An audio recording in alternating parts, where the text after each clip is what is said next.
हाँ, मैं आपसे कुछ बात करना चाहती हूँ। क्या बात करना चाहती हो? मेरी बोलो। गर्मी बहुत ज्यादा लग गई। गर्मी दूर करो यार, हमसे संपर्क करो, हम गर्मी की दवाई दे। दवाई देते हो? यहाँ सही मरे मूस मार के दवाई दे, टीबी के मलेरिया के हम गर्मी की दवाई देते हैं। हमसे संपर्क करो, ठंडी दूर। अरे तुम कुछ किसी काम लायक नहीं हो। कैसे काम लायक नहीं? एक बार आजमा के देखो, फायदा हो जाए। मैं तुम्हें विश्वास कर लूंगी। कैसे? लेकिन ऐसे नहीं। फिर? जब अगर मेरे सवाल का एक जवाब दे दो तो। सवाल का जवाब? हाँ। कैसा जवाब है? जवाब यही है। क्या? ऐसे नहीं बताऊंगी। हाँ? पहले मेरे सवाल में शर्त होगी। हाँ? बता दूंगा, दुनिया जान लेगी। कैसी शर्त है? ऐसे नहीं। फिर? शर्त यही होगा। क्या? शर्त यही होगा, अगर मेरे सवाल का जवाब अगर दे दिए, हाँ? तो जो मैं कहूंगी, हाँ? जो मैं कहूंगी, हाँ? यानी नहीं दे पाए तो जो तुम कहोगी, जो मैं कहूंगी वो करना पड़ेगा। और अगर दे दिया तो? दे दिए तो फिर कोई बात ही नहीं। यही तो होशियार है, हम तो बेकार हैं। अगर सवाल का जवाब ना दे पाए तो जो ये कहेंगी वो करना पड़ेगा। करना पड़ेगा। और अगर दे दिए तो कोनो बात ही नहीं। यही तो अन्न खा थी, हम तो बोदा खाई थे। फैसला गलत है। I can not accept what you say. मैं तुम्हारा कहना नहीं मान सकता। क्या? एक चीज जान लीजिए, अगर आप जीत गई तो जो आपके मन में आएगा आप करेंगी। हाँ। अगर हम जीत गए तो जो हमारे मन में आई हम। ठीक है, मुझे भी मंजूर है। धन्य है भगवान, बढ़िया जगह जुआ लगाओ। चाहे हारी चाहे जीती, मजा हमहिन का है। पूछिए, व्हाट इज क्वेश्चन? मैं तुमसे यही सवाल पूछना चाहती हूँ। जो फैला है, जो फैला है वो कभी बटुरा नहीं। यानी जो फैला है वो बटुरा सिकुड़ा नहीं है। हाँ, सिकुड़ा नहीं। हाँ, बटुरा नहीं है। और जो हाँ? चढ़ गया है वो कभी उतरा नहीं। जो चढ़ा है वो उतरा नहीं है। वो उतरा नहीं। और जो घुस गया है निकरा नहीं है। क्या अंड बंड सवाल पूछ लिया यार। शर्मा जी ऐसे चक्कर में फंसा दिया है। यानी जो चढ़ा है, यानी जो फैला है, जो फैला है, ये कभी बटुरा नहीं है। फैला है वो बटूरा नहीं है। जो चढ़ गया वो उतरा नहीं है वो उतरा नहीं है। और जो घुस गया है जो वो निकरा नहीं है। या भगवान, ऐसा लौंडिया सवाल पूछ रही है।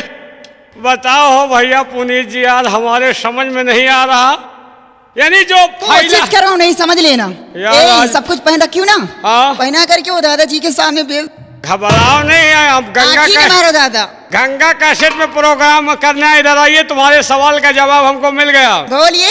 यानी जो फैला है वो सिकुड़ा नहीं है। नहीं। जानती हो क्या है? क्या है? ये फैली हुई है जमीन। जो एक बार फैल गई है ये कभी सिकुड़ी नहीं है।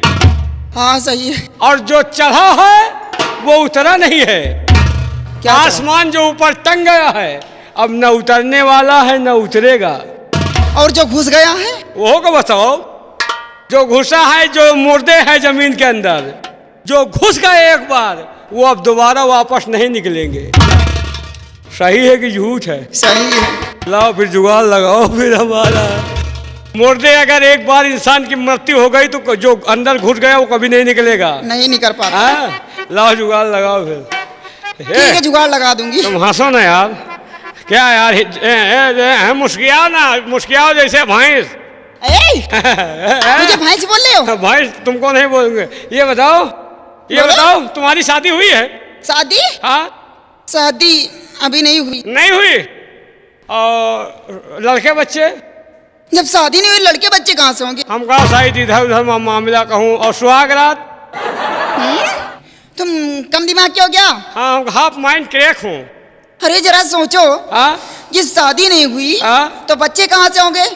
और जब बच्चे नहीं हुए, सुहागरात नहीं होगा तो हमको अरहर दोपहर वो सब नहीं करती। नहीं करती? हाँ, तुम नहीं जानोगे, देहातों में बहुत होता है। उस्ताद जी। हाँ जी। गंगा का एसिड वालों के लिए कहना क्या चाहती हूँ? क्या कहना चाहती हो? जब छोड़ के रही ना हो, भाई दियो मेरी चौसा। सुना तो बताई छोटू। आओ बताओ। जब छोड़ के रहे ना गौना लाए रहे तो देखा बताई तो है। हाँ बताओ। अरे लाए गौना गो सैया, अरे लाए गौना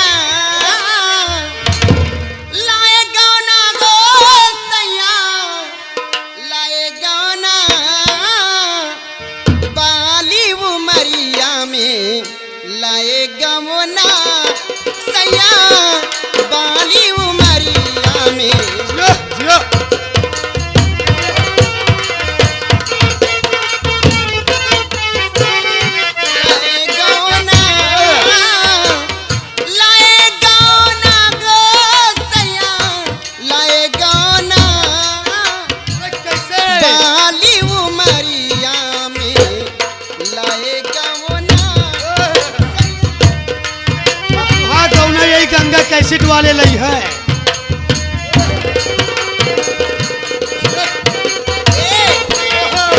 उस्ताद जी। हाँ जी। यार की कमाई में तो अरे कैसे? न जाना ली।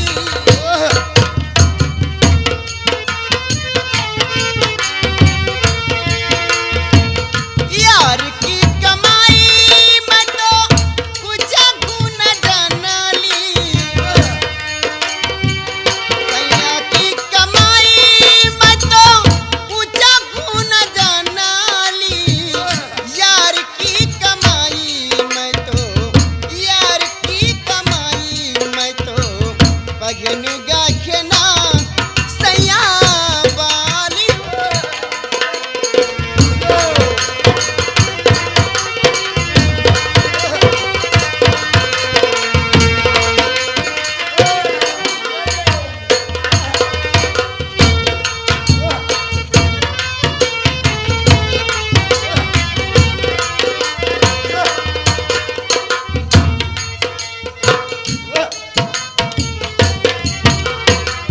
सैया की कमाई में तो कुछ गुण जाना ली। अरे वाह। सैया की कमाई में तो सैया की कमाई में तो कुछ गुण जाना ली। यार की कमाई में तो यार की कमाई में तो पगनु गाखना सैया बाली उमर। गंगा कैसे? गंगा कैसेट वालों का तो दिल जीत लिया।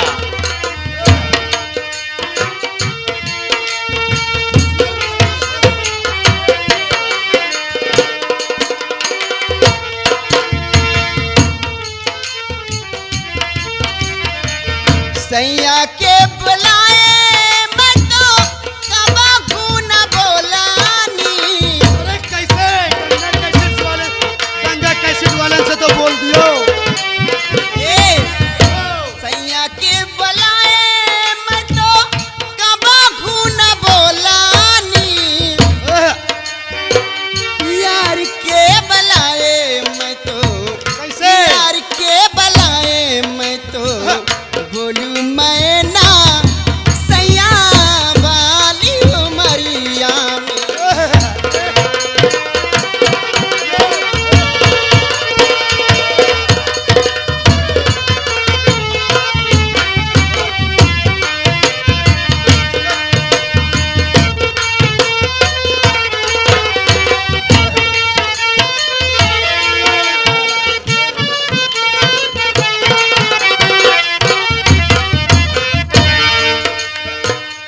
राजा के बुलाए मैं तो कबा गुन बोलानी।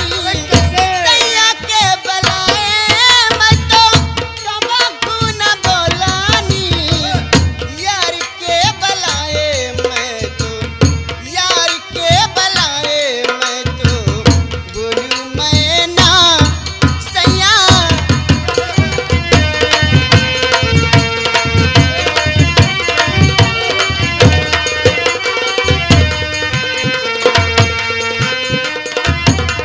अरे उस्ताद जी। हाँ जी। अरे वाह, तूने तो कमाल कर दिया। गंगा कैसेट वालों का दिल जीत लिया।